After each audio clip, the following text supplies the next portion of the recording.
بسم اللہ الرحمن الرحیم۔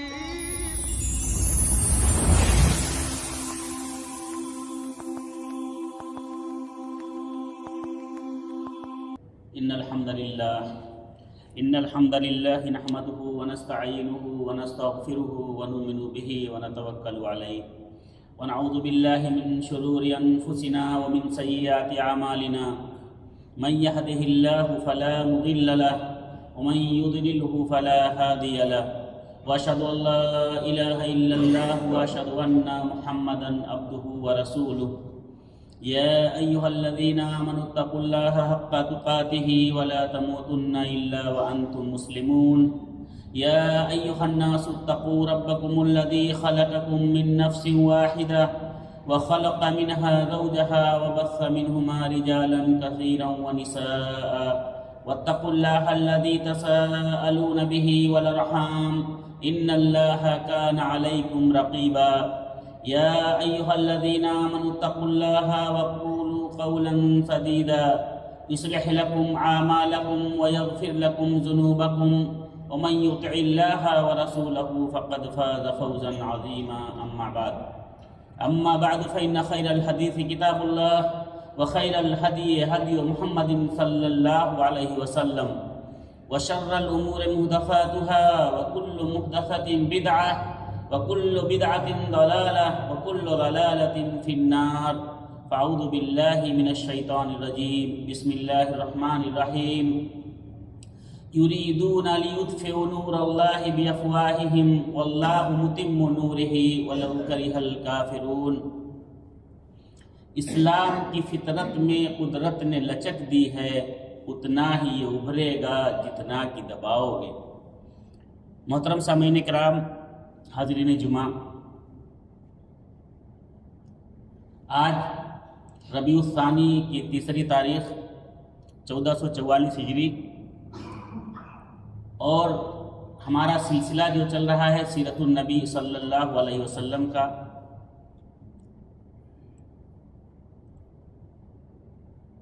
پچھلے خطبہ میں بات آئی تھی کہ کفار کو، مشرکین کو ملک شام سے ناکامی حاصل ہوئی، تمام نے دین اسلام کو، محمد صلی اللہ علیہ وسلم کے لائے ہوئے دین کو ملیا میٹ کرنے کی، ختم کرنے کی سازشیں کی اور ناکام ہوئی۔ سن 6 نبوی آیا، کفار نے پھر میٹنگ اکٹھا کی کہ نبی کریم صلی اللہ علیہ وسلم کے بڑھتے ہوئے قدم کو کس طرح سے روکا جائے، اس لیے کہ انہوں نے دیکھ لیا کہ ہم نبی کریم صلی اللہ علیہ وسلم کو دولت کا لالچ دے چکے ہیں، سرداری کا لالچ دے چکے ہیں، بادشاہت کا لالچ دے چکے ہیں، حسین و جمیل لڑکی کی لالچ دے چکے ہیں، لیکن وہ کامیاب نہیں ہوئے۔ انہوں نے سوچا کہ چلیے اور آپ کے چچا ابو طالب سے 2 ٹوک بات کر لیتے ہیں۔ چنانچہ انہوں نے فیصلہ کیا اور بڑے بڑے سردار، جس میں ابو سفیان، امیہ بن خلف، ابو جہل جیسے سرداران قریش موجود تھے، سب ابو طالب کے پاس آتے ہیں اور کہتے ہیں، اے ابو طالب، آپ کے بھتیجے نے انتہا کر دی، آپ کے بھتیجے نے انتہا کر دی، وہ مجلسوں میں ہمارے معبودوں کی برائی کرتا ہے، وہ مسجدوں میں ہمارے معبودوں کی برائی کرتا ہے، اور ہمارے معبودوں کی برائی کرنے کا مطلب یہ ہے کہ ہمارے اعزاء و اقارب، ہمارے اجداد کو، ہمارے پرکھوں کو گالیاں دیتا ہے، کیونکہ وہ لوگ اسی کو پوجتے تھے۔ تو غلط ٹھہرانے کا مطلب یہ ہے کہ باپ دادا کو غلط ٹھہرانا ہوا، جس طرح سے آج بھی بہت سے لوگ ایسے ہیں کہ اپنے باپ دادا کے رسم کو چھوڑنے کے لیے تیار نہیں، کہ جو وہ کرتے آ رہے تھے وہی ٹھیک ہے۔ وہ غلط ہو سکتے ہیں میرے بھائیوں یہی لڑائی تھی اسلام کی جو ڈے 1 سے آج تک چلی آتی۔ ابو طالب کے سامنے مسئلہ رکھا کہ اے ابو طالب، اگر آپ اپنے بھتیجے کو نہیں روکیں گے تو ہم پھر جنگ کریں گے، اور جنگ میں 2 فریقوں میں سے کسی ایک فریق کا صفایا ہو جائے۔ حضرت عقیل بن ابی طالب رضی اللہ تعالیٰ عنہ حدیث کے راوی ہیں، کہتے ہیں میرے والد نے ابو طالب نے کہا کہ اے عقیل جاؤ اور میرے بھتیجے کو لے کر آؤ۔ اللہ کے رسول صلی اللہ علیہ وسلم آئے، ابو طالب نے کہا یا ابن عمی، اے میرے بھتیجے، یہ تمہارے چچا زاد آئے ہوئے ہیں اور یہ کہہ رہے ہیں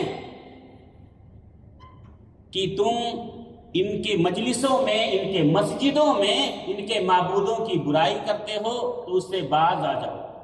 اللہ کے نبی صلی اللہ علیہ وسلم نے فرمایا کہ اے چچا جان، یہ لوگ جو ایسا کہہ رہے ہیں، اللہ کی قسم اگر یہ لوگ سورج بھی لا کر ہمارے سامنے رکھ دیں تو بھی میں باز نہیں آؤں گا۔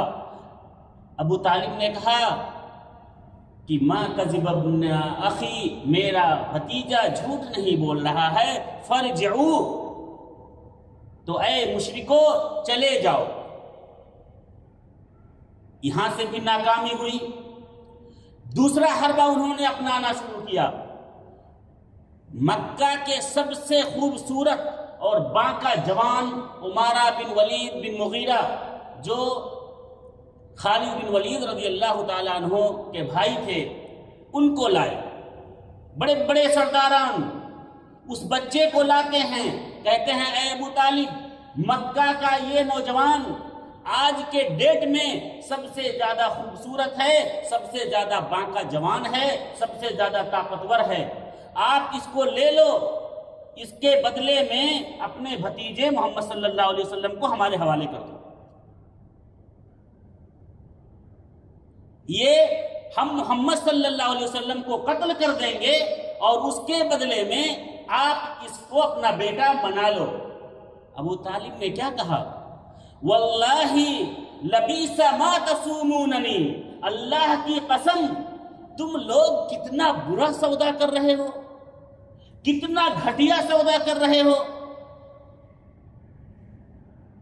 ایتونی ابنکم اغزوہ لکم، تم لوگ اپنا بیٹا دے رہے ہو تاکہ میں پال پوس کر کھلا پلا کر بڑا کروں تمہارے لیے۔ وَعُوتُونِي ابنی تقتلونہ، اور میں اپنا بیٹا تم کو دے دوں تم اس کو قتل کر دو، کیا تمہاری سوچ ہے؟ واللہ اللہ کی قسم ایسا کبھی نہیں ہو سکتا، ما لا یکون عبدا، ایسا کبھی نہیں ہو سکتا۔ 2 چال ناکام ہوئی۔ اب انہوں نے نبی کریم صلی اللہ علیہ وسلم کو بذات خود قتل کرنے کی سوچی۔ ابو لہب کا بیٹا عتیبہ آتا ہے اللہ کے رسول صلی اللہ علیہ وسلم کے پاس اور کہتا ہے کہ وَالنَّجْمِ إِذَا هَوَىٰ، اور ثُمَّ دَنَا فَتَدَلَّىٰ کی قسم کھا کر کہتا ہوں، اس کے ساتھ کفر کر کے کہتا ہوں کہ میں تمہیں مار ڈالوں گا۔ اللہ کے رسول صلی اللہ علیہ وسلم کا کرتا کھینچتا ہے، کرتا پھٹ جاتا ہے، اللہ کے نبی صلی اللہ علیہ وسلم کے چہرے پہ تھوکنے کی کوشش کرتا ہے۔ اللہ کے رسول صلی اللہ علیہ وسلم وہیں پر ایک بددعا دیتے ہیں، زبان سے ایک کلمہ نکلتا ہے، اللہم سلط علیہ قلبا من کلابک، اللہم سلط علیہ قلبا من کلابک، اے اللہ تو اس بندے پر، اس شخص پر، اس مجرم پر اپنے کتوں میں سے کسی کتے کو مسلط کر دے۔ اور بددعا کس کی؟ نبی کریم صلی اللہ علیہ وسلم کی، محبوب خدا صلی اللہ علیہ وسلم کی۔ رد تو ہونے والی نہیں۔ مکہ کے اندر کعبہ کے پاس بددعا کی گئی۔ ملک شام یہ جاتا ہے تجارت کے واسطے، زرقا مقام پر پڑاؤ ڈالتا ہے، شام کے وقت دیکھتا ہے کہ ایک شیر منڈلا رہا ہے۔ شیر کو دیکھتے ہی یہ فوراً سمجھ گیا کہ محمد مکہ میں بیٹھ کر اور ہمارے قتل کا سبب بنا ہوا ہے، آج میں بچ نہیں سکتا۔ اے میرے قافلے والو، یہ میری موت ہے، اور مجھے معلوم ہے کہ یہ میری موت کیوں مجھ پر دوڑ رہی ہے اور مجھ پر کیوں واقع ہونے والی ہے۔ قافلے والوں نے عتیبہ کو مجلسوں کے بیچ میں، اس کو بیچ میں سلایا، اس کے چاروں طرف اپنا اور جانوروں کو سلایا، کہا تاکہ شیر سے حفاظت ہو۔ رات کی تاریکی ہوتی ہے، شیر آتا ہے اور اس کا سر اس طرح سے پکڑتا ہے اور پکڑ کر ذبح کر دیتا ہے کہ سب سوئے سوئے رہتے ہیں اور اس کا کام تمام ہو جاتا ہے۔ میرے محترم بھائیوں، ابو جہل نے رات کے وقت ایک میٹنگ طلب کی، بڑے بڑے سرداران قریش کو بلایا اور کہا دیکھو، ہم کل محمد کو جب وہ کعبہ کے اندر نماز پڑھ رہے ہوں گے سجدے کی حالت میں، میں ایک بڑا پتھر لے کر جاؤں گا اور ان کے سر کو کچل دوں گا۔ دوسرے دن تمام مشرکین مکہ حاضر ہوتے ہیں، کہ خبر گرم کہ آج اڑیں گے غالب کے پرزے، دیکھنے ہم بھی گئے پر تماشا نہ ہوا۔ سب بیٹھے ہوئے ہیں کہ آج تو محمد صلی اللہ علیہ وسلم کا قلعہ قمع ہو جائے گا۔ ابو جہل آتا ہے بڑا سا پتھر لے کر، وعدے کے مطابق اللہ کے رسول صلی اللہ علیہ وسلم کے سجدے کا انتظار کرتا ہے۔ جب آپ سجدے میں جاتے ہیں، بڑا سا پتھر لے کر آتا ہے اور جیسے قدم بڑھاتا ہے، وہ پیچھے اتنی گھبراہٹ سے، اتنی زیادہ گھبراہٹ سے واپس ہوتا ہے۔ لوگ کہتے ہیں ابو جہل کیا ہوا؟ اے ابو الحکم، کیا ہو گیا؟ تو اتنا بہادر ہے، تیرے چہرے پہ ایسی گھبراہٹ ہم نے کبھی دیکھی ہی نہیں، کیا ہوا؟ کہتا ہے اتنا دن ہو گیا، آج تک میں نے ایسا اونٹ دیکھا ہی نہیں جس کی گردن اتنی ڈراؤنی ہو، جس کے دانت اتنے ڈراؤنے ہوں، جس کے جبڑے اتنے ڈراؤنے ہوں۔ واللہ، اللہ کی قسم، اگر میں آگے بڑھتا تو وہ اونٹ مجھے کھا جاتا۔ اللہ کے رسول صلی اللہ علیہ وسلم نے فرمایا یہ جبرائیل علیہ السلام، یہ جبرائیل علیہ السلام تھے، اگر وہ اور آگے بڑھتا تو فوراً اس کا خاتمہ ہو جاتا۔ میرے محترم بھائیوں، تیسری کوشش کی اللہ کے رسول صلی اللہ علیہ وسلم کو مارنے کی، کس نے؟ عقبہ بن ابی ربیعہ نے، عقبہ بن ابی معیط نے۔ نبی کریم صلی اللہ علیہ وسلم بیٹھے ہوئے ہیں، یہ جاتا ہے آپ کے گلے میں اپنا کپڑا ڈالتا ہے، کپڑے سے کھینچتا ہے، اللہ کے رسول صلی اللہ علیہ وسلم کے جسم میں مبارک سے خون نکل جاتا ہے، گر پڑتے ہیں اور آواز آتی ہے کہ محمد کو قتل کر دیا گیا۔ ابو بکر صدیق رضی اللہ تعالیٰ عنہ اپنے گھر میں ہوتے ہیں، سنتے ہیں، بھاگتے ہوئے آتے ہیں اور کہتے ہیں اتقتلون رجلا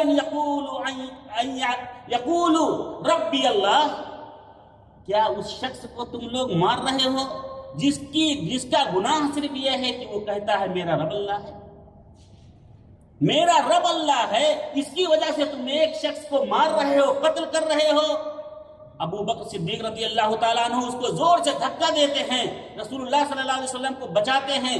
مشرکین مکہ اللہ کے نبی صلی اللہ علیہ وسلم کو چھوڑ کر حضرت ابو بکر پر پل پڑتے ہیں۔ اسماء بنت ابی بکر رضی اللہ تعالیٰ عنہ کہتی ہیں کہ اللہ کے رسول حضرت ابو بکر صدیق رضی اللہ تعالیٰ عنہ کے 4 چوٹیاں تھیں، بال کی 4 چوٹیاں باندھتے تھے۔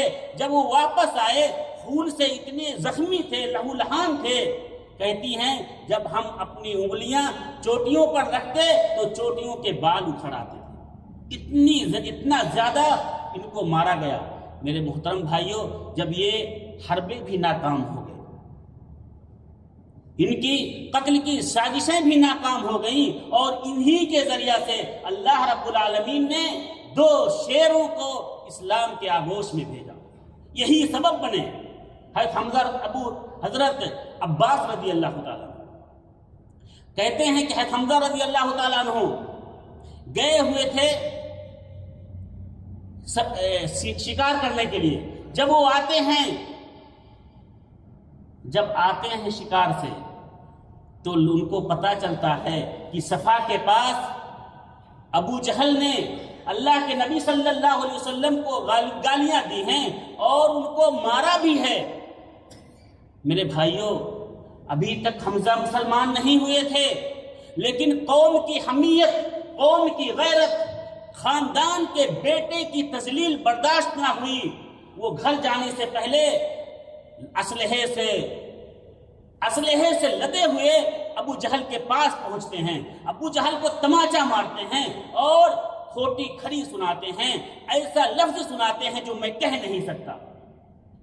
اتنی ذلیل کرتے ہیں اور کہتے ہیں تم اس محمد کو مارنا چاہتے ہو جو ہمارے خاندان کا چراغ ہے، اس لیے کہ وہ کہتا ہے کہ میرا رب اللہ ہے. اللہ کی قسم میں بھی آج یہ کہتا ہوں کہ میرا رب اللہ ہے.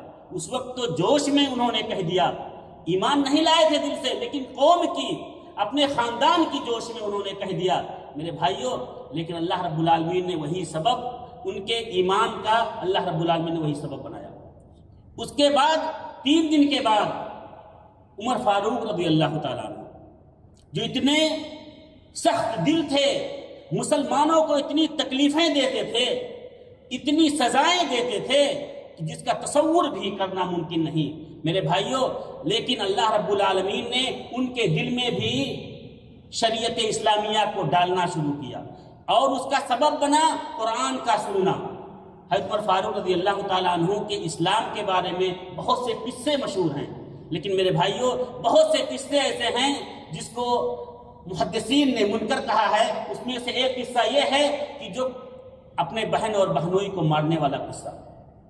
امام صحابی اعتدال المیزان میں کہتے ہیں کہ یہ منکرۃ جدہ، یہ قصہ صحیح نہیں ہے، لیکن یہ بات صحیح ہے کہ اللہ کے رسول صلی اللہ علیہ وسلم پر نازل ہوا قرآن عمر فاروق رضی اللہ تعالیٰ عنہ کے اسلام کا سبب بنا.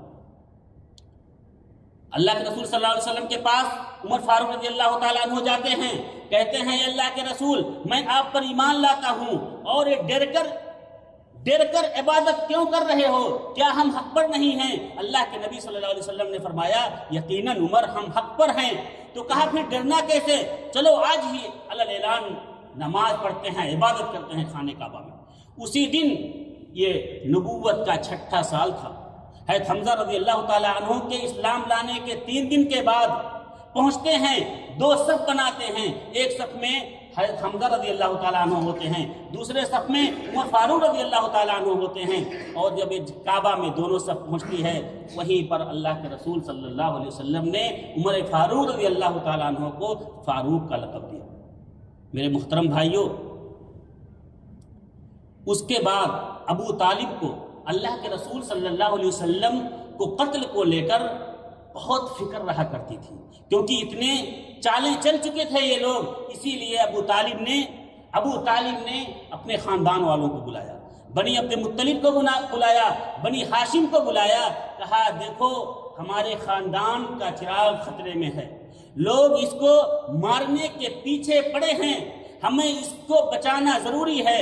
اس لیے سب عہد کرو کہ ہم اس کو بچائیں گے، اس کے لیے اس کے ساتھ کھڑے ہوں گے. میرے محترم بھائیوں، تاریخ گواہ ہے کہ اس وقت چاہے وہ مسلم رہا ہو، چاہے وہ مشرک رہا ہو، لیکن خاندان کی حفاظت کے لیے سب متحد ہو گئے، اور سب نے کہا کہ ہم اپنے خاندان کے بیٹے کو بچائیں گے سوائے ابو لہب کے.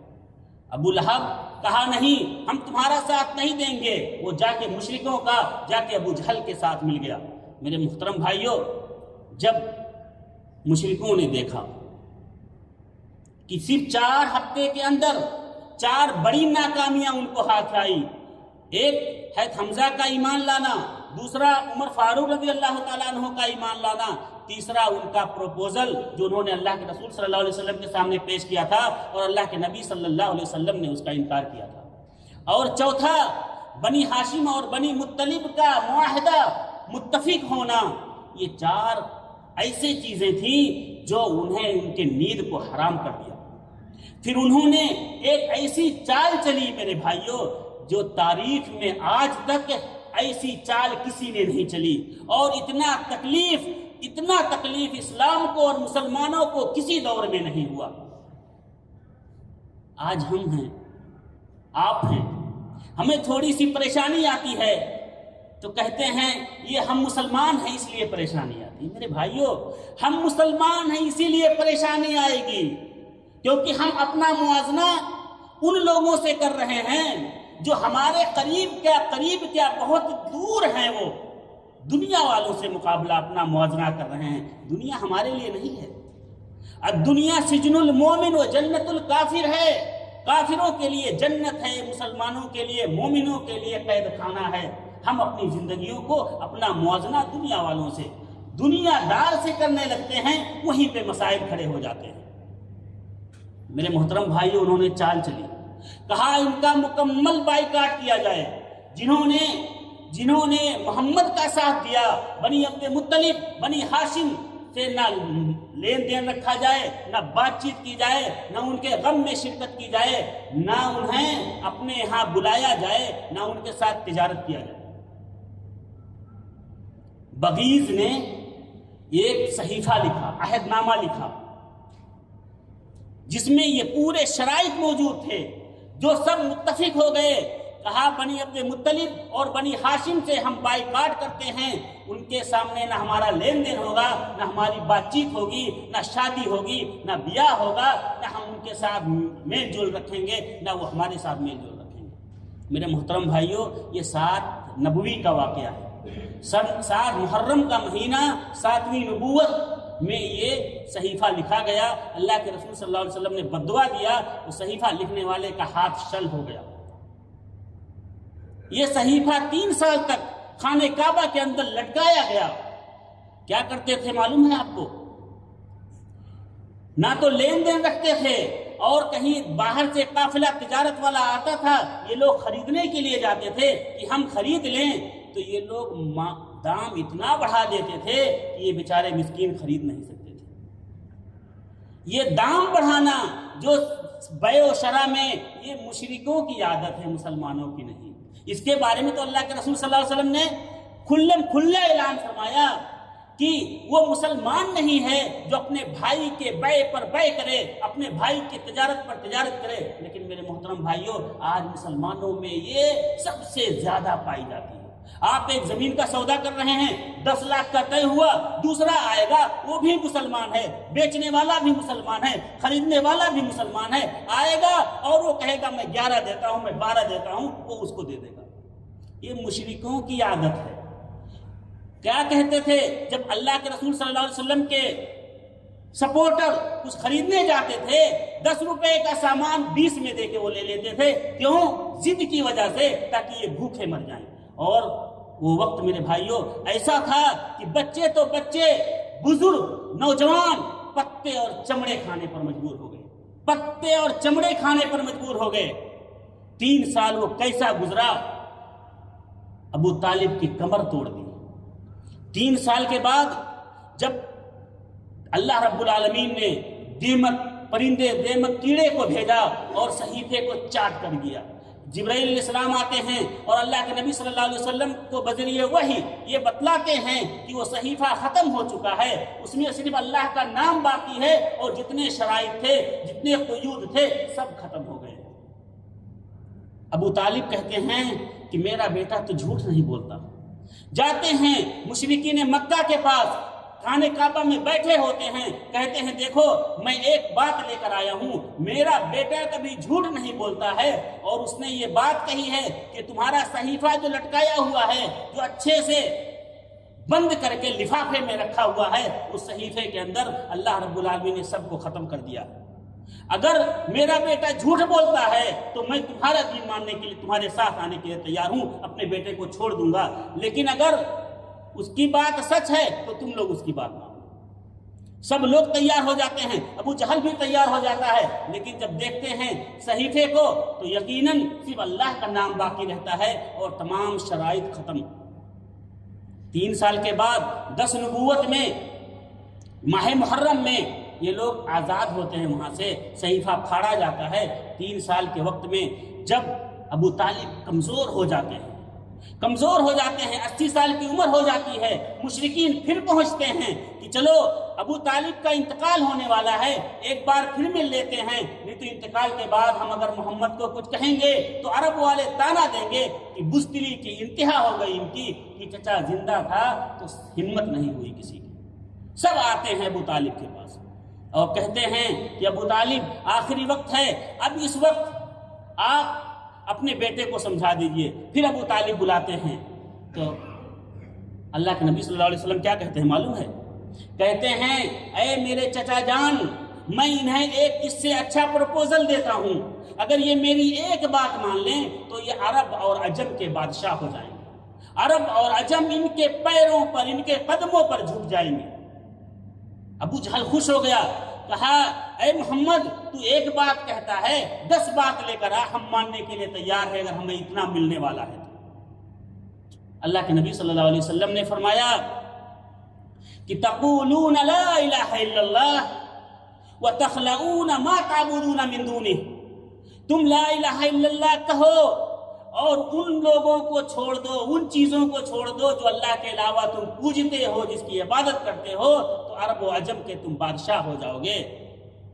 کھڑے ہوتے ہیں اور بھاگ کھڑے ہوتے ہیں، کہتے ہیں یہ اپنی عادت سے باز آنے والا نہیں ہے، یہ اپنی عادت سے باز آنے والا نہیں ہے۔ میرے بھائیوں، اس کے بعد 6 مہینے کے بعد ابو طالب کا انتقال ہو جاتا ہے۔ جنہوں نے اللہ کے رسول صلی اللہ علیہ وسلم کا اتنا ساتھ دیا کہ حضرت عباس رضی اللہ تعالیٰ عنہ کہتے ہیں، جو ابو طالب کے بھائی ہیں، اللہ کے رسول صلی اللہ علیہ وسلم کے سگے چچا ہیں، کہتے ہیں اللہ کے نبی صلی اللہ علیہ وسلم ما اغنیت عن امہ، آپ کے چچا نے آپ کے ساتھ اتنا کیا، اتنا برداشت کیا، اتنا ساتھ دیا، کافروں سے اتنا لڑے، آپ نے ان کے لیے کیا کیا؟ آپ ان کے کیا کام آئے؟ صحیح بخاری کی حدیث ہے، اللہ کے رسول صلی اللہ علیہ وسلم نے فرمایا کہ میرے چچا جان میری وجہ سے وہ جہنم کے سب سے اونچے طبقے میں ہوں گے، اگر میں لولا انا لکان فی الدرک الاسفل من النار، اگر میں نہ ہوتا تو وہ جہنم کے سب سے نچلے طبقے میں ہوتے۔ میرے محترم بھائیوں، اس کے بعد وہی سال، نبوت کا 10واں سال، جس کو عام الحزن کہا گیا، غموں کا سال کہا گیا، اللہ کے رسول صلی اللہ علیہ وسلم کے چچا اور ان کے 3 دن کے بعد یا دوسری روایت کے بعد ان کی بیوی حضرت خدیجہ رضی اللہ تعالی عنہ کا انتقال ہو جاتا ہے۔ وہ خدیجہ جنہوں نے حضرت عائشہ صدیقہ رضی اللہ تعالی عنہ بیان فرماتی ہیں، صحیح بخاری کی حدیث ہے کہ کہتی ہیں کہ جب اللہ کے رسول صلی اللہ علیہ وسلم حضرت عائشہ کا ہمیشہ ذکر کرتے تھے تو میں نے کہا اللہ کے نبی صلی اللہ علیہ وسلم آپ اس بڑھیا کا کیوں ذکر کرتے ہیں؟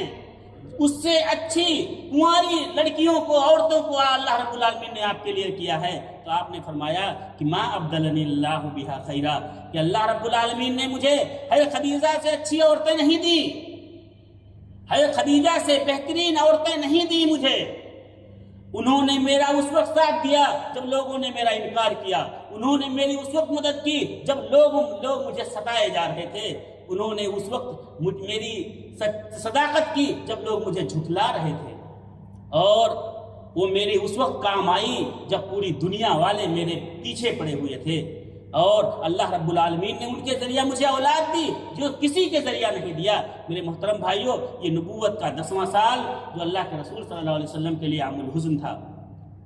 اب انشاءاللہ آگے اگلے جمعہ کے خطبے میں انشاءاللہ بات ہوگی، وقت زیادہ ہو گیا ہے۔ بارک اللہ لنا ولکم فی القرآن العظیم ونفعنا وإیاکم بالآیات والذکر الحکیم، انہ تعالی جواد ملک کریم بر رؤوف رحیم، واستغفروہ انہ هو الغفور الرحیم۔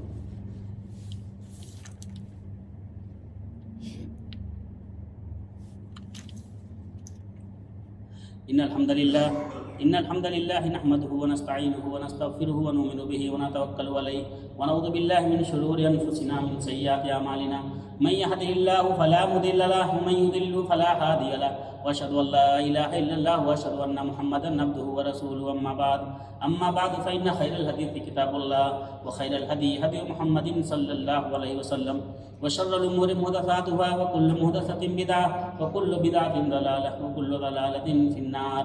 فاعوذ باللہ من الشیطان الرجیم بسم اللہ الرحمن الرحیم ان اللہ وملائکتہ یصلون علی النبی یا ایھا الذین آمنوا صلوا علیہ وسلموا تسلیما اللہم صل علی محمد وعلی آل محمد کما صلیت علی ابراہیم وعلی آل ابراہیم انک حمید مجید اللہم بارک علی محمد وعلی آل محمد کما بارکت علی ابراہیم وعلی آل ابراہیم انک حمید مجید۔